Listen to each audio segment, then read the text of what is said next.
¿Qué es lo que pasó durante esta semana? Pues que el domingo pasado, bueno, domingo fue, ¿no? En el discurso por el 80º aniversario de la victoria soviética contra los nazis, Putin propuso conversaciones de paz directas con Ucrania, lo cual suponía una ruptura respecto de lo que había estado pasando hasta el momento. Era un momento en que, bueno, pues se abrían esperanzas de una negociación que podía comenzar a resolver el problema de Ucrania. Sin embargo, inmediatamente, perdonadme, no es esto lo que quería poner, Trump lo que hizo fue apoyar la propuesta e inmediatamente Zelensky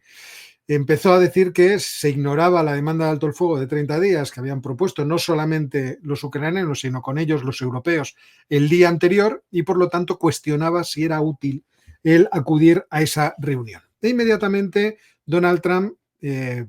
publicaba este tuit en su red social, en Truth Social, en el que decía, y esta es la frase que claramente me llevó a mí a la confusión: el presidente Putin de Rusia no quiere un acuerdo de alto el fuego con Ucrania, sino reunirse el jueves en Turquía para renegociar un posible fin del baño de sangre. Esta frase de que el presidente Putin lo que querría reunirse el jueves en Turquía claramente me llevó por el mal camino e hice una afirmación, como os digo, en el anterior vídeo que no era correcta. Inmediatamente Zelensky se amoldó, no tiene más remedio, depende de los Estados Unidos dentro de este conflicto con Rusia de forma absoluta, y aunque insistió en que solo se unirá a las conversaciones en Ucrania y Rusia en Turquía si viniera Putin, introdujo en este momento Zelensky un elemento nuevo que era el reto claramente a Vladimir Putin para que asistiera a las negociaciones. Tal reto que además se añadió a esa invitación el intento de que Trump también asistiera para que Putin no tuviera más remedio que acudir a la reunión. Y es por eso que durante toda la semana pues, nos estuvimos preguntando si Zelensky se reuniría cara a cara en Estambul con Putin. Y esa era la pregunta general que flotaba en el ambiente durante estos últimos días. Y ahí, en fin, yo ahí cometí ese error de, en fin, plantear que el inicio de esa conversación pues no era el que realmente había sido. En cualquier caso, Putin no se presentó, eso ha llevado a que, bueno, pues ahora todo esté un poco en el alero. Los que pensábamos que podía romperse la situación de impasse y, por lo tanto, producirse un avance importante dentro de las negociaciones, pues estábamos equivocados porque en realidad esto sigue dependiendo de dos, que son Vladimir Putin y Donald Trump, y no depende de nadie más. En cierto modo, esto quedaba claro también con la delegación que envió Rusia. Sabemos que la delegación que envió Rusia era una delegación protagonizada o comandada por Vladimir Medinsky. Medinsky, como os contaba esta mañana, y esto sí estaba en lo cierto cuando os lo contaba, Medinsky, exministro de Cultura, ha sido uno de los grandes propagandistas del nacionalismo ruso desde el gobierno de Vladimir Putin. Como ministro de Cultura se encargó de programar los planes de estudio de los muchachos para que existieran asignaturas y sobre todo en la asignatura de historia los contenidos fueran favorables a esa narrativa de, bueno, pues el nacionalismo ruso. Esto es algo que en muchas zonas del mundo entusiasma especialmente. También promovió desde el Ministerio de Cultura la financiación de películas de corte también nacionalista y tiene, bueno, es autor de varios libros de historia rusa y si no me equivoco, creo que lo había leído en algún sitio, se formó en la Mejimo o en el Mejimo, en el Instituto Estatal de Relaciones Internacionales de Moscú, que como sabéis es la gran escuela diplomática que tienen los rusos. Encabezó la delegación rusa de las negociaciones en marzo de 2022 y por lo tanto con este movimiento lo que estaba haciendo Vladimir Putin era tratar de retrotraer el momento negociador precisamente a aquel momento, a marzo de 2022, cuando estaba casi a punto de sacarle a los ucranianos todo lo que eran todas las exigencias con las que fue a la operación militar especial. Es decir, la desmilitarización, la neutralidad y la desnazificación. La desnazificación implicaría en realidad que dentro de la legislación de Ucrania no se promoviera el ucraniano en contra del ruso, se favoreciera la penetración cultural de Rusia, que es algo que empezó a revertirse de forma muy intensa con la presidencia de Petro Poroshenko después de todo lo que sucedió en 2014. Es decir, el Euromaidán, la huida de Yanukovych, la votación para encontrar un gobierno de transición y la destitución de Yanukovych, que muchos,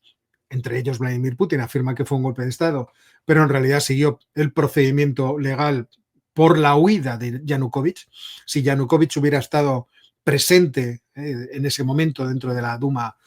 ucraniana, quizás se podría haber planteado que ese procedimiento de impeachment, de destitución, no era adecuado, pero teniendo ahí la huida manifiesta de Yanukovych, primero, yo creo que primero fue Donetsk, luego Kharkov, y después de allí fue extraído por las fuerzas de seguridad rusas directamente a Rusia. Pues desde ese momento procesal tuvimos el gobierno de Petro Poroshenko, que es el primero que se elige democráticamente después del Euromaidán, ya en una deriva de enfrentamiento directamente contra Rusia, porque ya se habían producido todos los acontecimientos de la anexión de Crimea y luego de la intervención militar rusa dentro del Donbass. Aquí podéis escuchar o leer a Igor Girkin si no me creéis a mí. En cualquier caso, la delegación también tenía o contaba con este otro señor, Mikhail Galuzin, que es el viceministro de Asuntos Exteriores de Rusia, otro graduado de la MEJIMO, del Instituto Estatal de Relaciones Internacionales, un diplomático con mucha carrera a sus espaldas y por lo tanto un gran profesional. Y luego quizá el personaje de mayor peso era este, Igor Kostyukov, que es el jefe actual de lo que sería la inteligencia militar rusa, es decir, el antiguo GRU, el directorio principal de inteligencia que se llamaba bajo la época soviética y que ahora se le añade del Estado Mayor de las Fuerzas Armadas de Rusia, ¿de acuerdo? Y este hombre además lleva en el puesto desde 2018, que es, en fin, un tiempo bastante dilatado como para suponer que tiene bastante conocimiento de las cuestiones. Ha habido muchos comentarios en la prensa en donde se hablaba de, por una parte, de que la delegación tenía un ayudante directo del presidente, un diplomático y un espía. Y que esto suele ser muy habitual dentro de las reuniones o de los grupos de negociación de los rusos.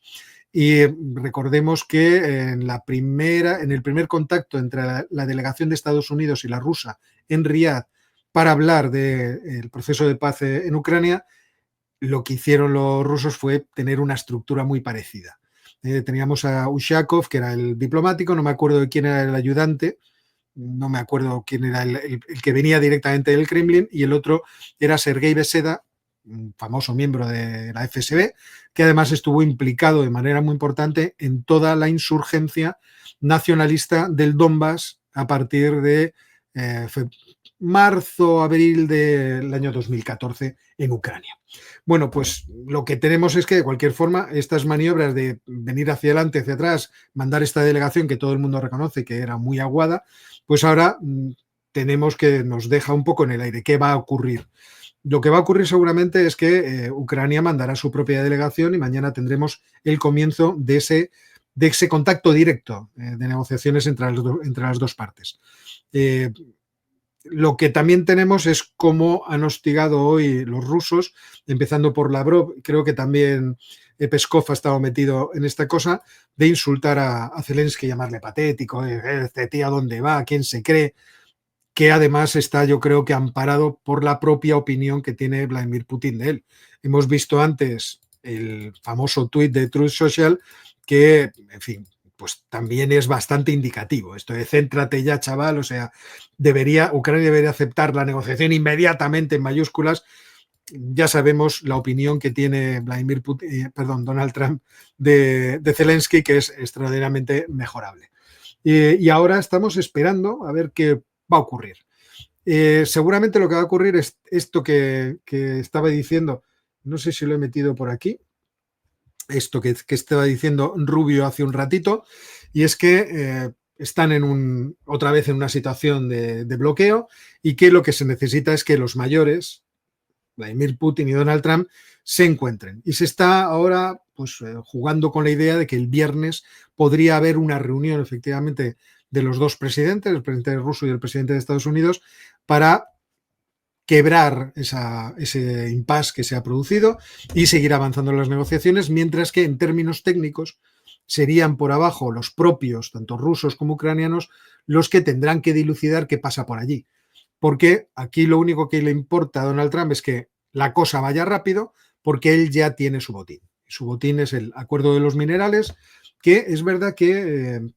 no les ha salido tan mal a los ucranianos, porque en el primer borrador eran los Estados Unidos los que iban a dominar completamente los recursos. Los recursos siguen siendo propiedad de los ucranianos los van a gestionar, y durante los 10 primeros años las ganancias que van a ir a ese fondo, que van a controlar ahora en paridad de decisiones o de capacidad de toma de decisiones, tanto ucranianos como estadounidenses, van a ir destinados durante esos 10 primeros años a la reconstrucción del país. Y posteriormente ya se empezará a repartir las ganancias, porque sabéis que el 50% de esas ganancias ya se podrán dedicar a actividades empresariales que beneficien a los Estados Unidos. Con lo cual, el acuerdo de los minerales no le ha salido tan mal a los ucranianos, pero está claro que era lo que deseaban los Estados Unidos tener, ya lo tienen esa conexión de, bueno, yo tengo aquí una serie de intereses económicos, Vladimir, no ataques mientras yo tenga esos intereses, y cuando deje de tenerlos, pues ya veremos qué pasa en el futuro, que el futuro es muy largo. Y por la otra parte, tenemos a Vladimir Putin, pues, en fin, frotándose las manos, absolutamente deleitado, porque Donald Trump no se va a meter en contra de los intereses rusos a presionar aparentemente. Por ahora estamos en eso, en amenazas de sanciones, tengo aquí un paquete de sanciones, tengo proyectos para fastidiarte, pero no parece que va a activar ninguna de esas cuestiones, y lo que va a dejar es que los técnicos resuelvan el problema que tienen rusos y ucranianos, cierren el asunto lo más pronto posible, porque ahora Donald Trump está con el viento de cola. Después de los errores con los aranceles, ahora se le están abriendo una serie de posibilidades que yo creo que son bastante espectaculares y de las cuales va a presumir muchísimo, y yo creo que su popularidad y el apoyo popular a Donald Trump pues crecerá entre los republicanos que, perjudicados en su bolsillo, habían visto en Donald Trump pues un error. Hemos votado equivocadamente. Yo creo que ahora, teniendo en cuenta lo que puede ocurrir, la cosa se le plantea o se le presenta bastante de cara.